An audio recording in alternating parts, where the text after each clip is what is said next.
Olá, bem-vindo a todos aqui a mais um painel da Fenaló. Eu sou Gianfranco Sinelli, sou o diretor jurídico da Yara Brasil Fertilizantes e estou aqui para debater um tema muito interessante com vocês, né? A nova era de investimentos no agro sob a perspectiva do ESG, essa sigla que está na moda, está em todos os jornais, está em toda a mídia, e aqui nós vamos entender um pouco mais o que isso quer dizer, especificamente aqui no nosso setor, né, no agronegócio, responsável aqui por puxar 26% do PIB brasileiro. E para tratar dessa tarefa, não estou sozinho, estou muito bem acompanhado com feras do agro. Estou com o Eduardo Bastos, um colega aqui de ABAG. Ele é engenheiro agrônomo, formado pela Exalc, USP, com MBA em gestão de negócios, na FDC, na GV. Ele também tem atuação na Bayer Crop Science, como diretor de sustentabilidade para a Latam, também conselheiro da ABAG, presidente do Comitê de Sustentabilidade da própria ABAG.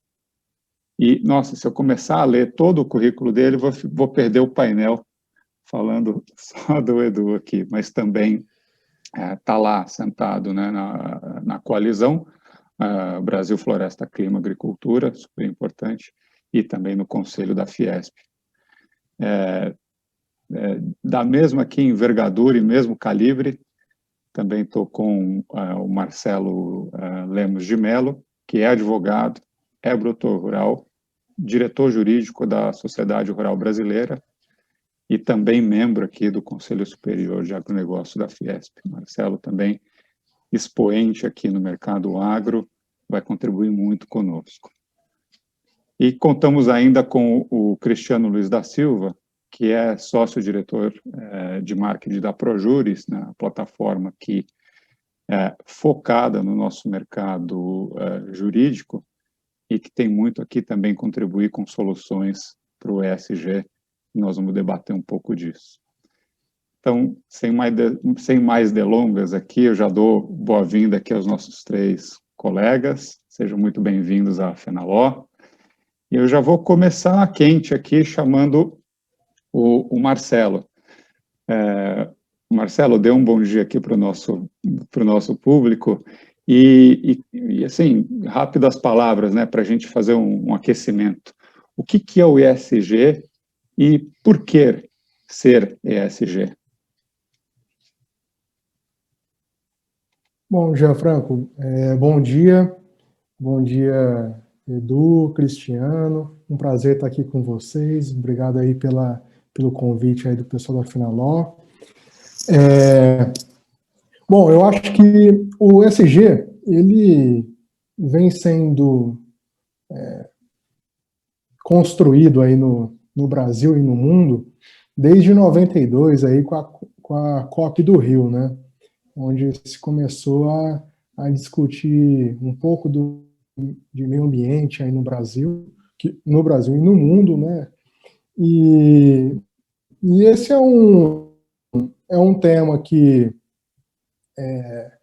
consegue integrar, né, toda a questão ambiental, social e governança corporativa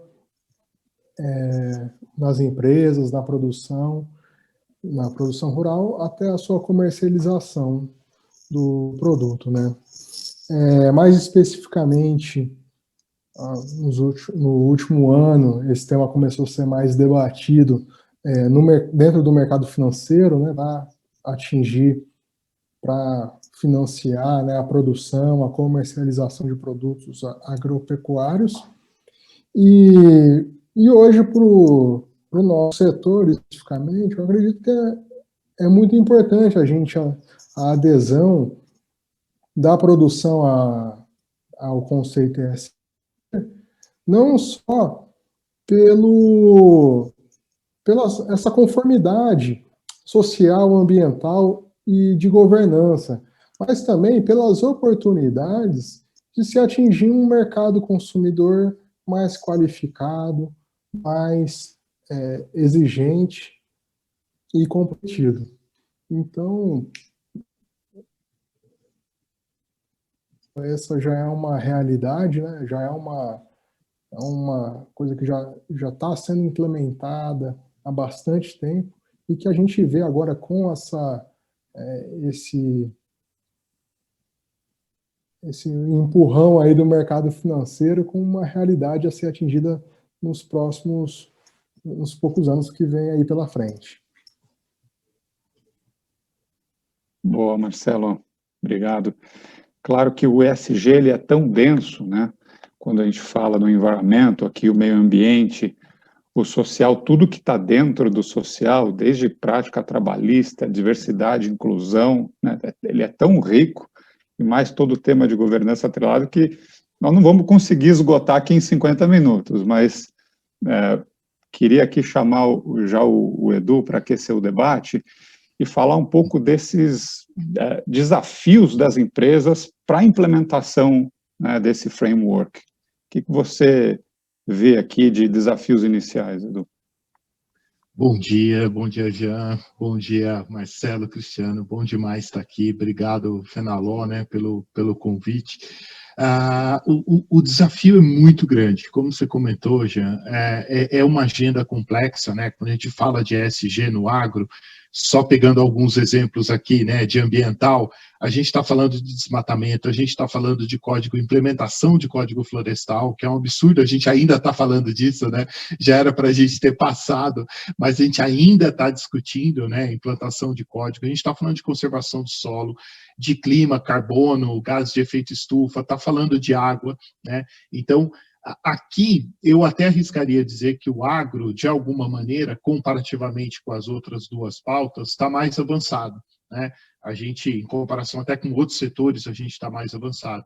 Se a gente pensar no social, né, além dos que você comentou muito bem, né, a gente tem um ponto social que toca o agro diretamente, que é alimentar pessoas. Talvez essa seja uma das mais nobres atividades que o agro tem. Mas a gente tem, por exemplo, inclusão de pequenos agricultores, né, uma agenda de smallholder farming, né, lá fora, e que a gente trabalha, né, junto em várias delas, né, então, é um desafio enorme essa inclusão, e não tem inclusão de pequenos sem digitalização. Então, tem um esforço enorme aí para a gente levar a conexão para o campo, principalmente para esse pequeno que tem pouco acesso a conhecimento, dificilmente ele teria acesso, né, a essa assistência pública em vários países do mundo, o Brasil não é diferente. A assistência pública para o agro, ela foi sendo reduzida ao longo do tempo, então digitalização é uma parte super importante.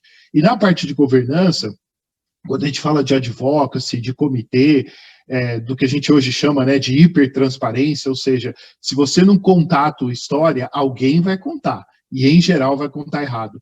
Então a gente tem um desafio enorme aqui também, né, de como garantir que a gente leva as melhores informações. Então, a sociedade cada vez mais urbana, ela vai se desconectando do agro, e muitas vezes, nessa desconexão, as pessoas passam a ter uma visão romântica, né, do agro. Então, de que o agro bom, o agro vai voltar e tudo vai ser lindo, maravilhoso, como era 250, 300 anos atrás, né, onde as pessoas viviam em torno de 45 anos. Então, não é maravilhoso, né? Tem uma razão da gente ter avançado, de usar a tecnologia, mas a gente tem um desafio como setor de garantir essa transparência para que as pessoas entendam, né, que mudou e que existem hoje uma série de tecnologias que podem ajudar a aumentar a produção sem comprometer as florestas, né? Então, dá para fazer as duas coisas, né? Produzir é preservar, e a maioria das pessoas tem uma visão distorcida em relação a isso. Edu, eu queria explorar um tema que você tocou, que eu achei que é muito relevante, que é a inclusão, inclusive, dos pequenos produtores, né, e como a formação de redes nesse sentido é importante, né, porque não é apenas a iniciativa de uma empresa, né, ou de um governo isolado, né, que vai conseguir atingir. Me veio à mente aqui um programa, o programa Prospera, que era um programa para a inclusão de agricultores de milho no Nordeste. Então, ali você tem, né, o governo federal, tem o governo do estado, você tem diversas empresas ali que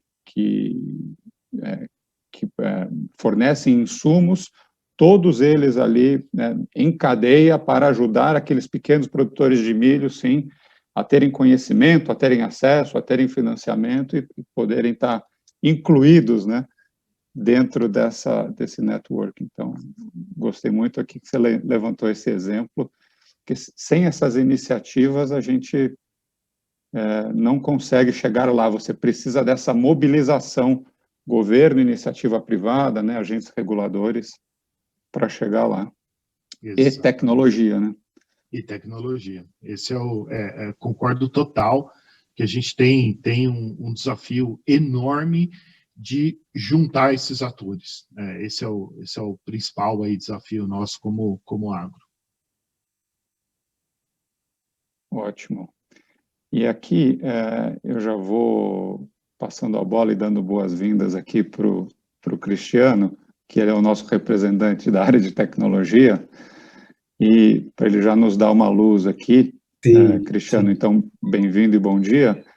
Bom dia, como é que você enxerga aqui essas oportunidades, né, ou melhor, como é que a tecnologia nos ajuda a vencer esses desafios, né, dentro da temática?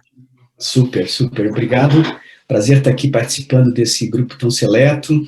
Prazer conhecer o Jean, o Marcelo, o Eduardo, e deixaram a bola quicando aí para mim, né?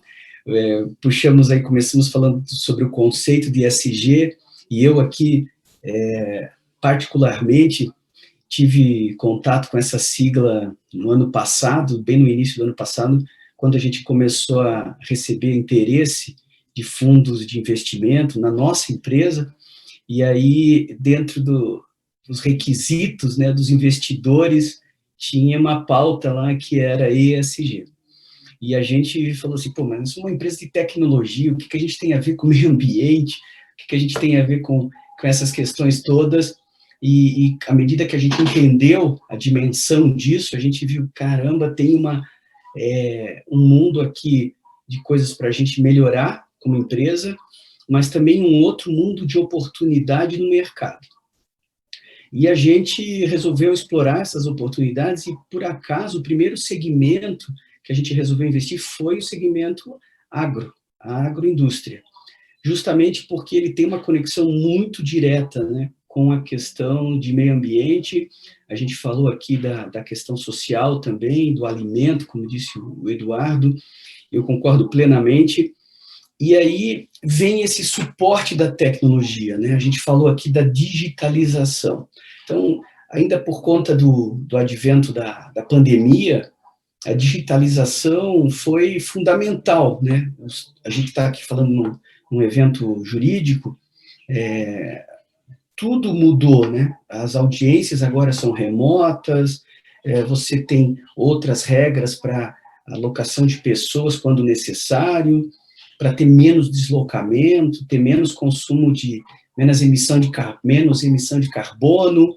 Então, a assinatura digital virou uma realidade, apesar de ser uma tecnologia disponível há muito tempo. As reuniões como nós aqui hoje, né? Antes a gente se deslocava 300, 400, 500 quilômetros para se reunir. Hoje a gente percebeu que pode fazer uma reunião remota, e a tecnologia já existia, então era uma questão também cultural, de educação, porque os meios já existiam, né? E quando a gente fala em governança, sobretudo, eu vou pegar um exemplo aqui que a gente, como provedor de tecnologia, a ProJuris ajuda muito. A gente tem hoje quase 15% dos nossos clientes são do mundo agro. Por exemplo, a questão da governança em relação aos parceiros de negócio, né? Porque a preocupação do ESG, ela está dentro da porteira, mas fora da porteira também, em relação aos parceiros de negócio, esses fornecedores, e aí o jurídico tem um papel muito importante de garantir as formalidades, os requisitos exigíveis que dão essa sustentabilidade ao programa, né? Então, o parceiro tem política de ESG, como é que ele tem questão de governança com trabalho infantil, trabalho escravo, políticas de anticorrupção, quer dizer, tudo isso faz parte da governança do ESG. E também cabe a essa cadeia, né, que existe, muitas vezes, levar aos menores, como foi citado aqui, uma extensão dessas garantias, né? Então, já nos instrumentos de contratação, seja de funcionários próprios ou de terceirizados, como que eu crio uma política de governança que tem um olhar especial para o ESG, que depois vai impactar no grau de interesse dos meus investidores. Então, assim, existe hoje tecnologia disponível, assim como existia as videoconferências disponíveis antes da pandemia, e que precisam ser aplicadas. Então, a tecnologia tem um papel fundamental na celeridade que a gente pode dar a esse assunto, né? Na velocidade que a gente pode trazer e na real aplicação, desde um contrato de um terceirizado até um contrato financeiro, bancário, de mais complexidade, mas todas têm um piso, eu acho que daqui para frente, sobre o ponto de vista de meio ambiente, de governança e de questões sociais.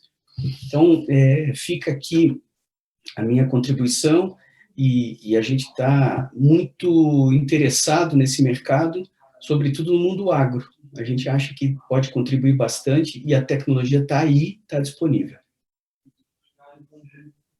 Obrigado, Cristiano. Bom pontapé aqui para fazer essa união, né, da tecnologia Sim. com o ESG.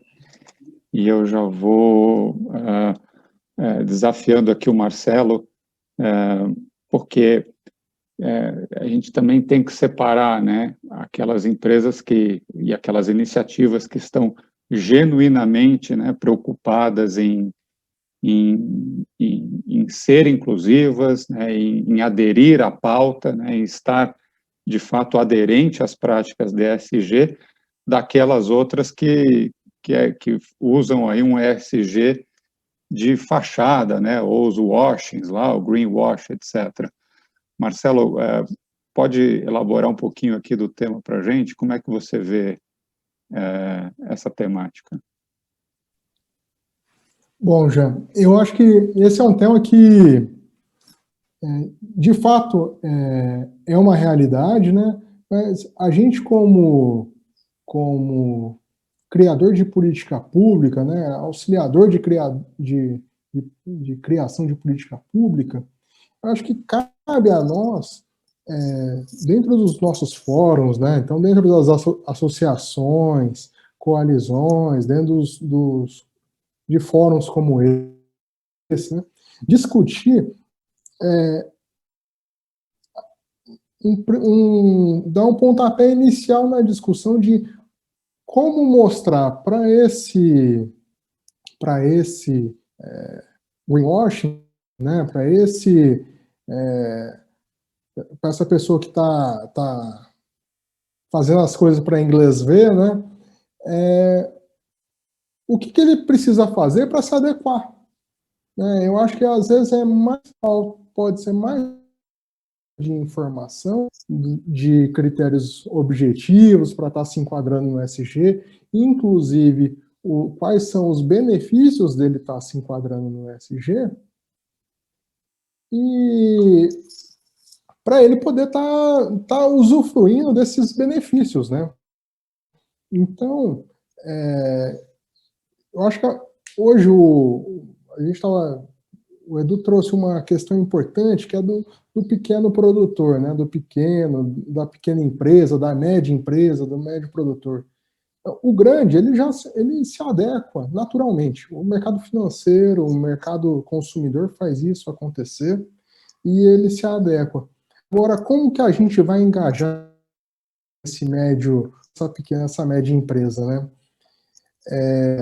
Pode ser se a gente tiver critérios objetivos, essa conscientização de mostrar a eles o que eles vão ganhar com isso, a gente incluir o I, mais um E aí no ESG, de economics, né? Acho baita de uma oportunidade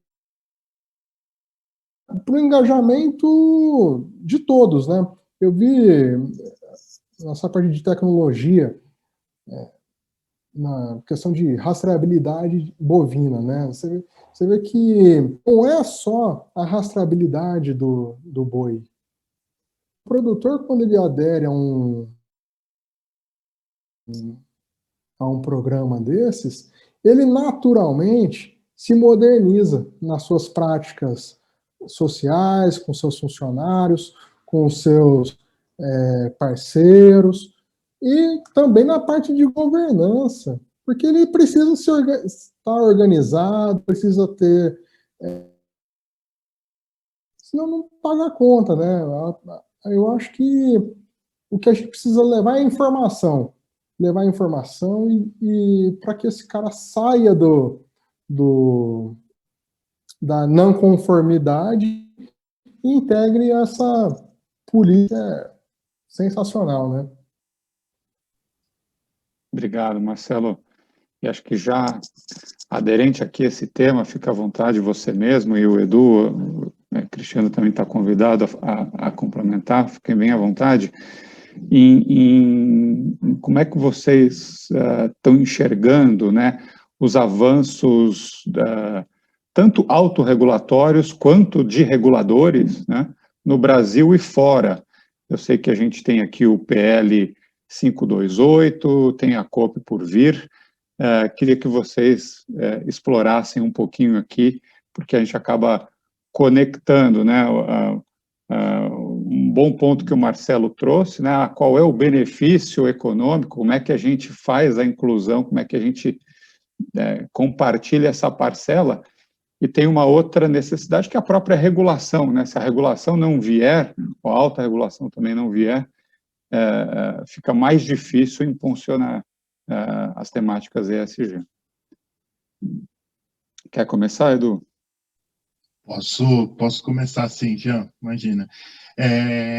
Tem muito avanço, eu vejo que na área ambiental a gente está vivendo, né, um momento muito rico de discussão por causa da COP, que é a Conferência das Partes, né, para quem não está nesse dia a dia, né, de clima, e aí, por causa dessa agenda de COP, tem uma discussão de carbono que está voltando, né, super forte. Então, tem toda essa discussão de regular o mercado. O principal projeto de lei hoje é o 528, que está tramitando no Congresso, né, então, sim, está tramitando muito rápido até, para o momento de pré-COP. Então, existe o interesse do legislativo brasileiro de levar alguma coisa.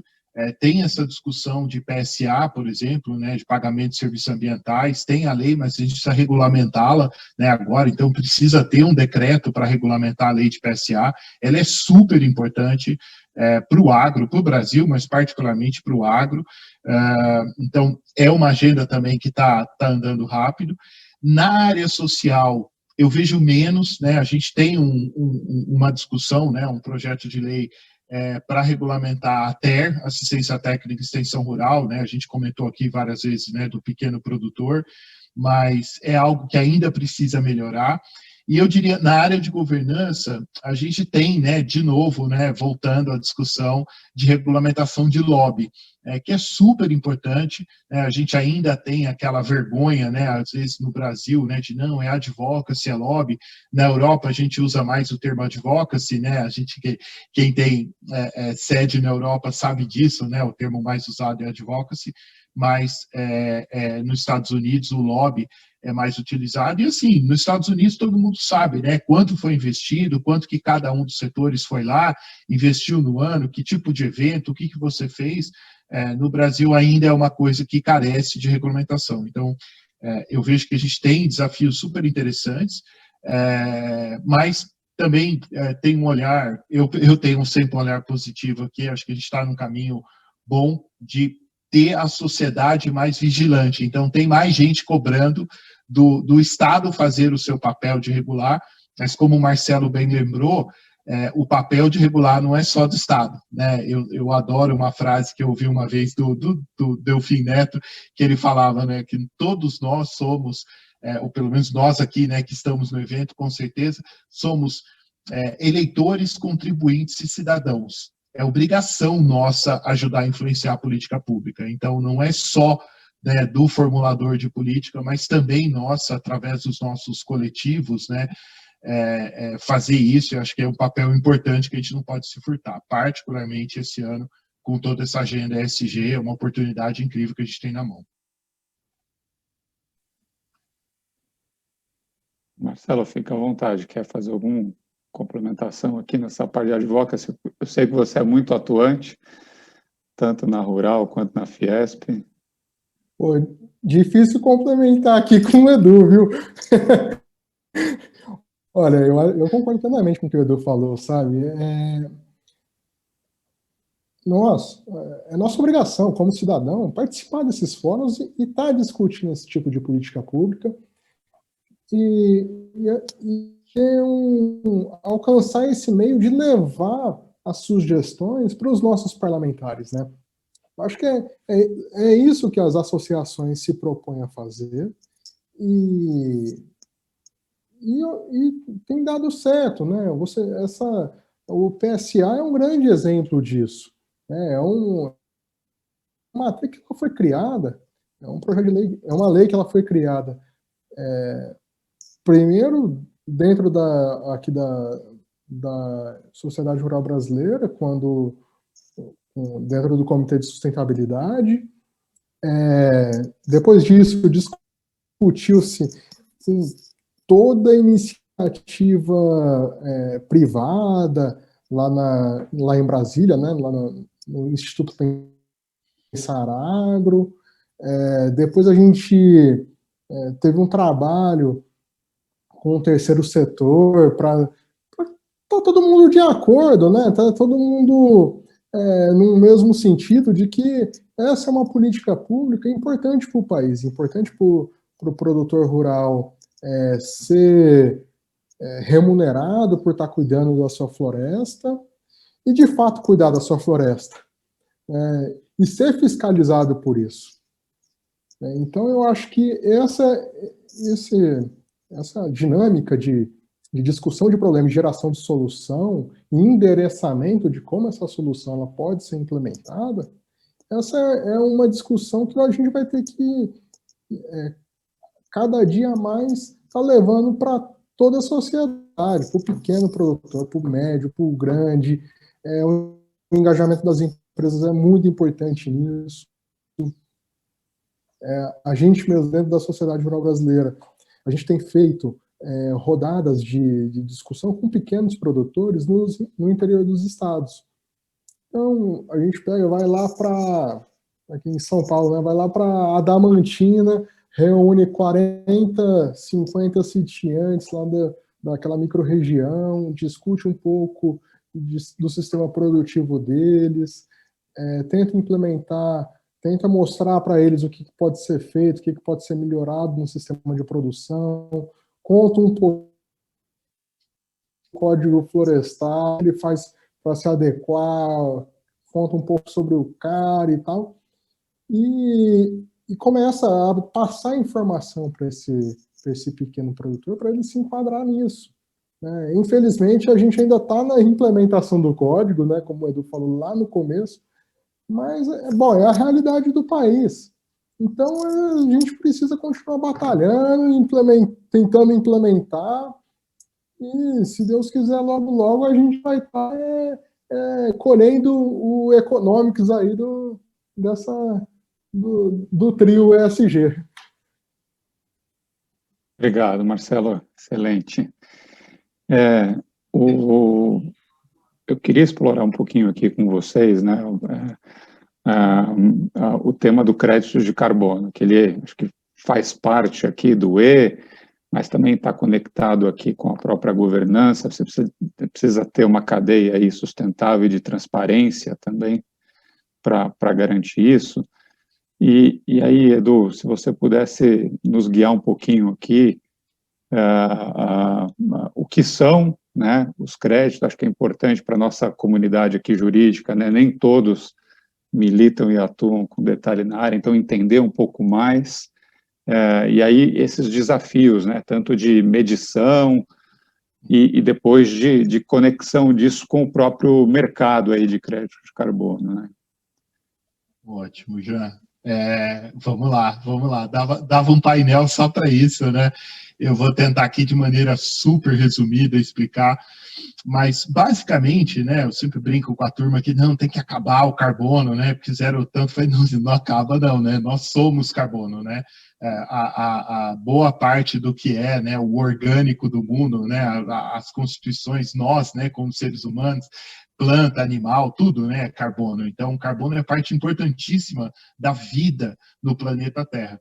O problema não é o carbono, o problema é que é a taxa de acúmulo de carbono versus a taxa de emissão. Então, desde a Revolução Industrial para cá, a gente começou a emitir mais do que consegue capturar. Até ali, né, se a gente pegar nos últimos 10 mil anos, o mundo está num período de pós-glaciação. Então, assim, a gente está vivendo aquecimento global independente do ser humano. Isso é ciência, isso é dado, né? Então, assim, estamos aquecendo. A questão é que a gente aqueceu nos últimos 200 a mesma coisa que a gente aqueceu nos últimos 10 mil.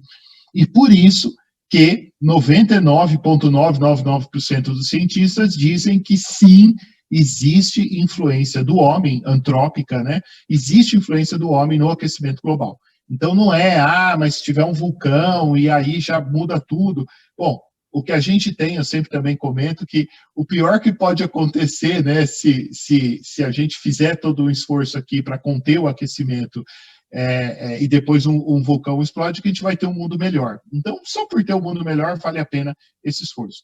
E aí, o que acontece? Né? A razão de uma política pública, ou de uma boa política pública, é influenciar a mudança.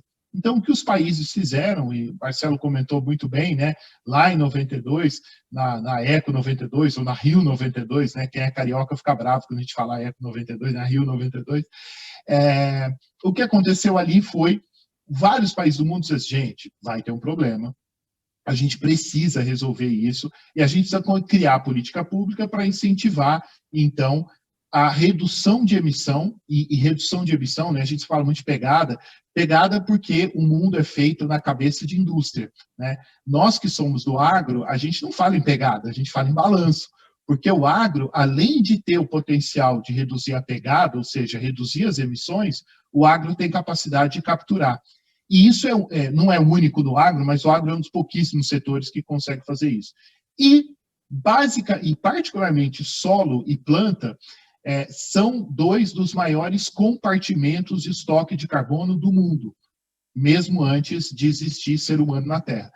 Então, o que a gente quer fazer aqui, basicamente, o que as políticas dizem, né? A gente está falando de COP, a COP em Glasgow, ela vai justamente discutir isso. Diz assim, olha, todos os países foram lá, disseram que têm interesse em reduzir as suas emissões, vários países colocaram as suas contribuições determinadas, o NDC, e aí eles disseram, olha, eu vou reduzir 50%, 30%, vou zerar minhas emissões, agora virou moda, todos os países estão falando que vão zerar, né? China falou, China tem 30% da emissão do mundo, Estados Unidos está nesse caminho, Estados Unidos tem 15% da emissão do mundo, e Brasil tem 3%, né? Então a gente não é o maior culpado aqui de longe, mas a gente tem uma parte importante do problema e, portanto, da solução. Né?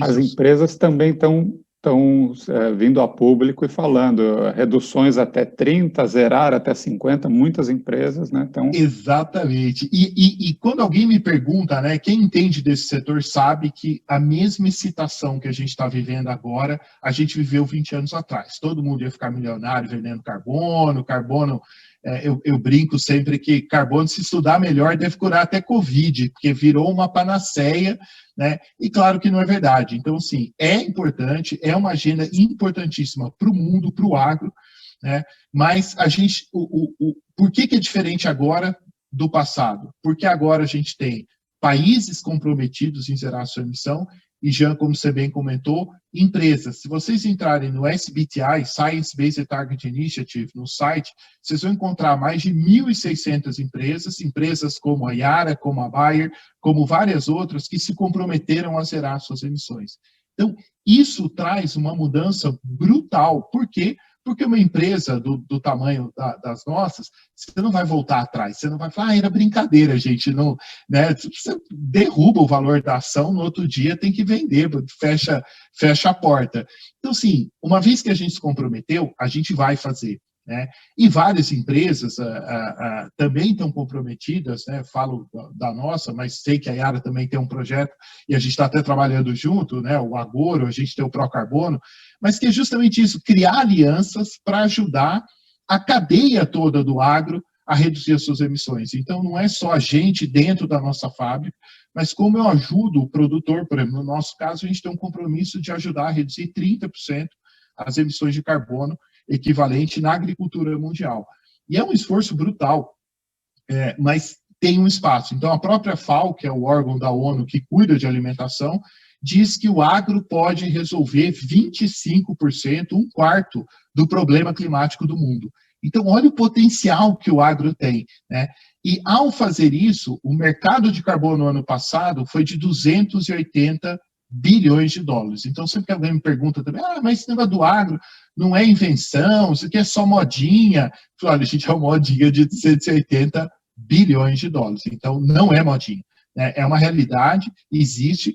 O desafio do agro não é criar o mercado de carbono, o mercado existe, né? O desafio nosso é entrar nesse mercado. E aí, já como você comentou, o principal desafio nosso para entrar nesse mercado está ligado à essência do artigo 6, recomendo quem tiver interesse nessa área, estudem o artigo 6, é curtinho, são pouquíssimas páginas, não dá 10 páginas, mas está lá, né, a essência disso, que é integridade, evitar a dupla contagem. Então, o agro precisa mostrar que consegue fazer essa rastreabilidade. É o como medir, né, Edu? É como... Medir, exatamente. O que a gente chama de MRV, medir, reportar e verificar. Sem MRV, o agro não vai entrar nesse mercado crescente de carbono, tá, gente? Foi de 219 bi no ano retrasado. O ano passado foi 279 aproximadamente. Esse ano, com certeza, passa de 350. Então, tem um potencial, o agro, de novo, tem um potencial de ter 25% desse mercado,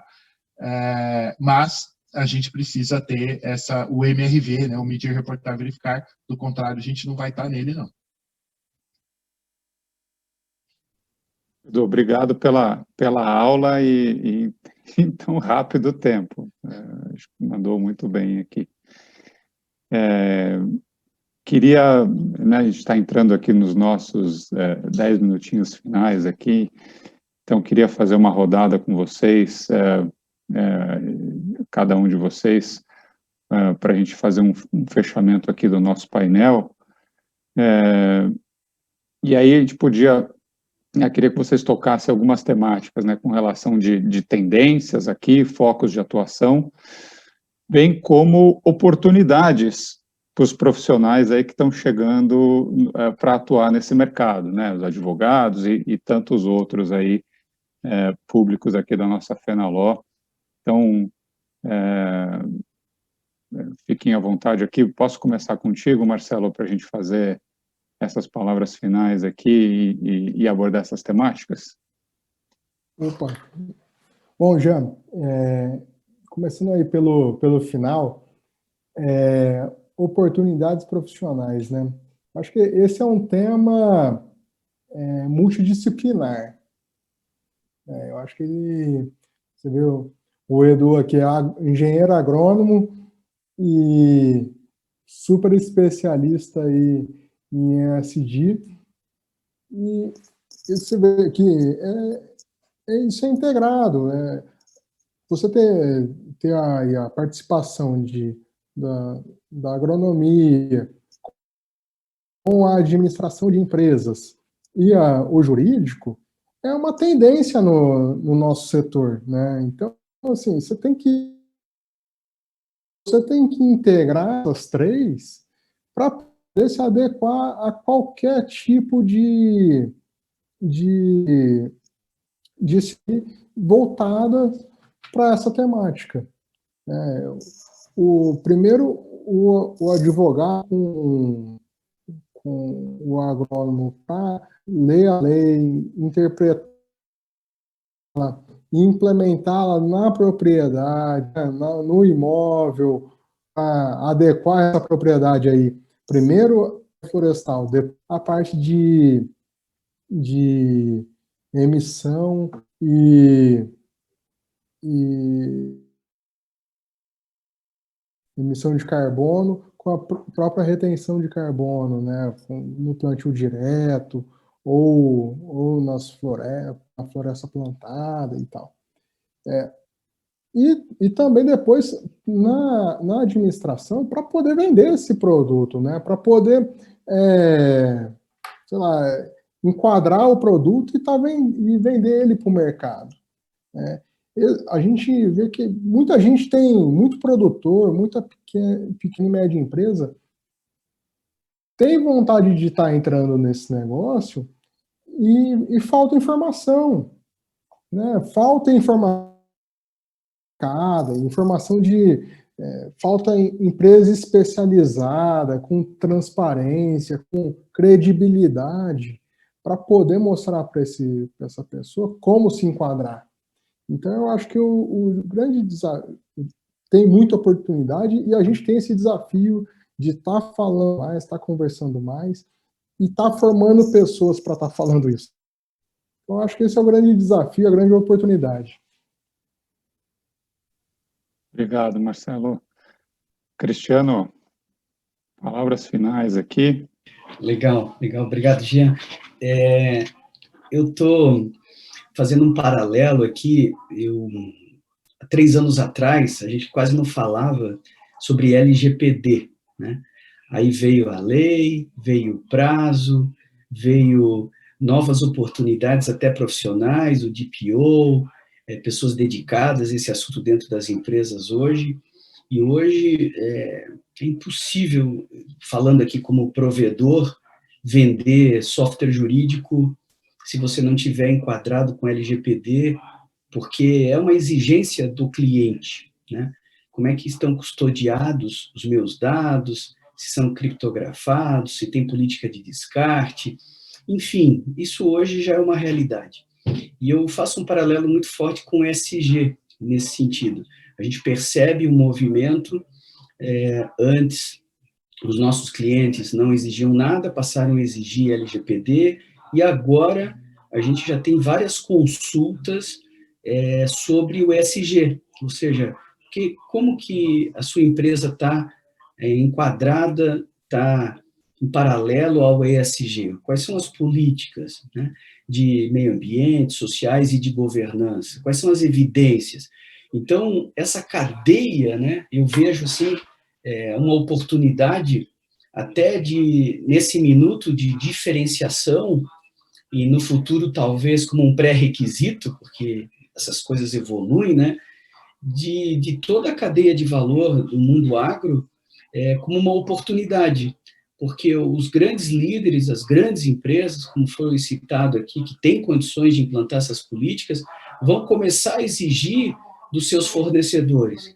E os seus fornecedores grandes vão começar a exigir dos fornecedores menores, e os menores vão exigir dos menores. E isso vai criar um movimento muito forte. Então, existe uma oportunidade, é fato, a gente já começa a ver dentro dessa cadeia de valor, como eu disse, no topo da pirâmide, os grandes investidores, os grandes bancos, depois as grandes indústrias, depois os menores. E como sempre, né, é uma soma de fatores. E o outro fator que foi comentado aqui, eu acho que pelo Eduardo, dos fiscalizadores, né, nós como consumidores que somos, eu sei porque eu tenho uma esposa bastante exigente e ela sempre analisa muito de quem, o que está comprando, né, vai existir um momento que quem está em dia ou reconhecidamente aplicando as boas práticas de ESG e quem não está. E quem tiver vai ser naturalmente selecionado.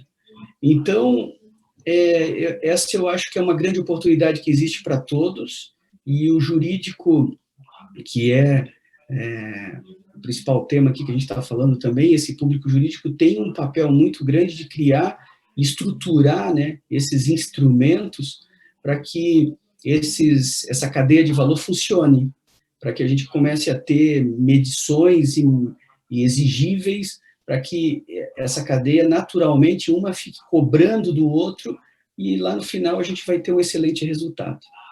Então, eu vejo assim como um caminho irreversível e de grandes oportunidades para todos. Obrigado, Cristiano.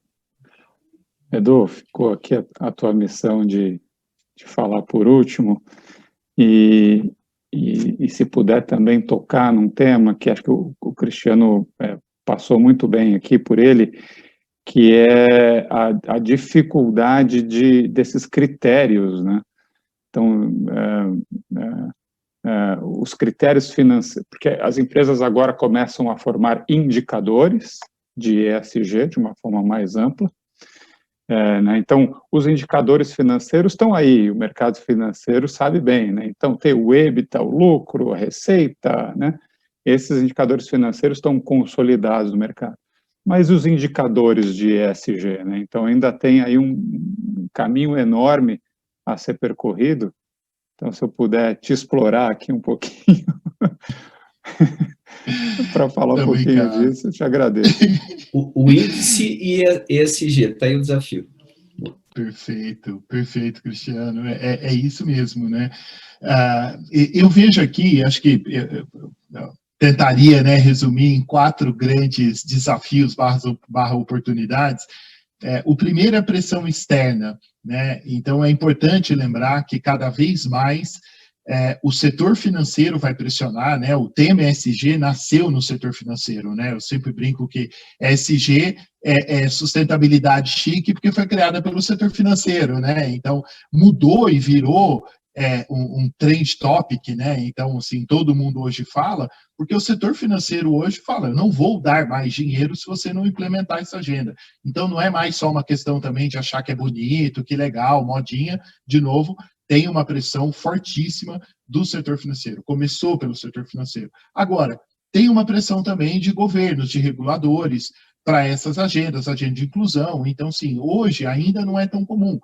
Mas daqui a um tempo, assim como o EBITDA, assim como se você quiser estar na bolsa, você tem que ter a tua performance financeira, né, já como você comentou. Então, eu não gosto de finanças, mas pelo menos entende, né, o que são os principais temas. Vai ter que entender os principais temas de ESG. Você vai ter que entender, né, vai ter que ter todo colaborador de uma empresa, vai ter que ter. Você, mas qual que é o percentual de mulher na liderança?